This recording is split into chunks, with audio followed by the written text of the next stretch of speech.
ये concealer palette आपके पास भी है लेकिन यूज़ करना नहीं आता? तो चलो मैं बताती हूँ। ऑरेंज कलेक्टर को यूज़ करेंगे हम अपने डार्क सर्कल के लिए और जहाँ भी हमें ब्लैक कलर की पिगमेंटेशन हो वहाँ पर।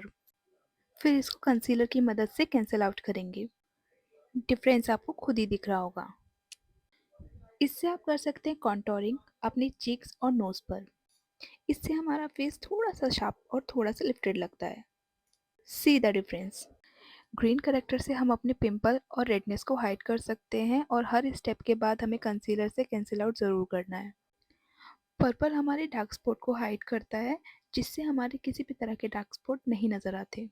और जब हमारे सारे स्टेप कंप्लीट हो जाएं तो येलो से हम हाइलाइटिंग करेंगे फेस पर जिससे हमारी स्किन और भी नेचुरल लगेगी।